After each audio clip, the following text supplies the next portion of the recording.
The other big story last night, I mentioned Kevin Love breaking his left hand. Right now, they're looking at 6 to 8 weeks. Now, one of those is going to be the All-Star break, but still, what do the Cavs do now, Zach? You've got 8 days till the trade deadline. Stop fighting with each other, pray to the basketball gods. I mean, there's not much else they can do. They're doing what they can do, which is looking at trade pieces and looking at deals that don't gut their future by including the Nets pick or even their first-round pick. You know, the George Hill thing, I think, is still percolating. Some snags are holding that up. But it's not like they're flush with trade assets or options. That's something. That's a nice complimentary player. For you can't. People think they can just sort of roll it out there and like get Paul George or get DeMar. It's like you can't do it. I don't think that at all. Clearly, I mean, they would have liked to have gotten Paul George, but he is not available. I mean, the George Hill thing is a mixed bag, only in that if you look at his defensive rating for a team that has struggled with defense, that is a concern. And then he also has had some lingering injury issues. Yes. What do they do, though, even just lineup-wise, without Kevin Love? I don't know. I mean, unless, you know, Jay Crowder and Jeff Green and those guys start shooting 40% from the three-point line. Like Kevin Love he was shooting the ball extremely well from outside. He's the inside presence. Like, that is gone now. So these guys have to fill in and start shooting the ball well. Now you're going to get more opportunity to get in a rhythm to hopefully play better. Offense is not the problem with these guys. Well, it kind of is now, too. Well, I mean, they're not covering up for their defense. And I do want to ask you, as a shooter, Tracy, Isaiah Thomas, again, last night says, I'm only 75%. I need to get back into rhythm. He needs to take a lot of shots. He was actually taking a lot of those shots away from Kevin, so maybe now at least that conflict is on the shelf for a little bit.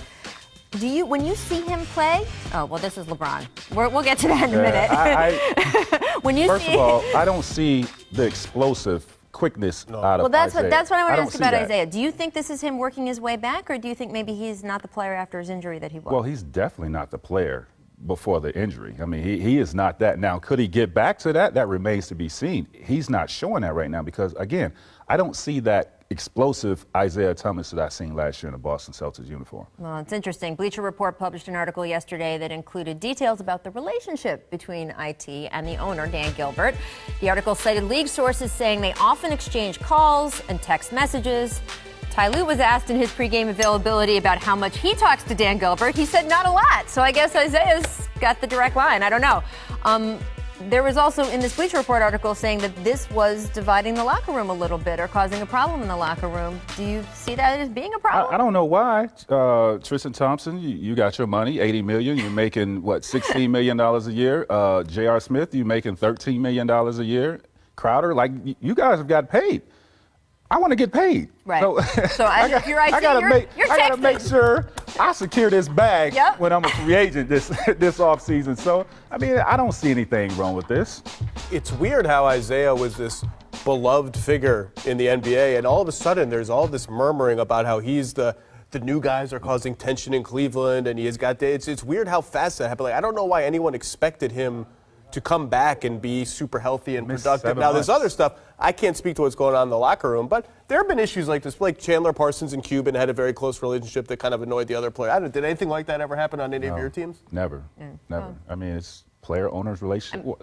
I mean, look, these are all the little things, and we know this. When you're winning, none of it matters. When you're losing, the tiniest little things get exploded. And then, as we just showed you on the screen, if you guys in the control room can bring that back up, LeBron James, social media, cranked up again this morning, and he is talking about people's effort level. Maybe he's talking about himself. When you become lazy and disrespectful to those who believe in you, when you become lazy, it is disrespectful, to those who believe in you. He's definitely not talking about himself, that's for sure. Well, I don't. Hey. I'm just trying to, I'm trying to kumbaya it here. Maybe, I don't know, maybe this is a platitude, or maybe it's a target. I don't know. If LeBron feels that way, that's a very bad sign. You're talking about a guy that's on the verge of going to, 8 straight finals? And some of these guys have never even tasted a conference finals. Now, you playing with the best player in the world, like, how can you be lazy playing with this guy knowing what's at stake? I don't understand. I mean, LeBron's had some lazy defensive games this year himself. I've given up. So he's earned that right there. Absolutely. It's a regular season. He can do whatever he wants. I've given up trying to read the LeBron social media the LeBron tea leaves. Yeah, it's just interesting. It tells you where we are because LeBron posted that Arthur meme and everyone was like, oh my gosh, he's digging into teammates. It was during a losing stretch, but instead all the teammates kind of piled on and had fun with it and posted their own memes. I don't get the impression the mood in the Cavs locker room is to pile on and have fun with this one, but we will see.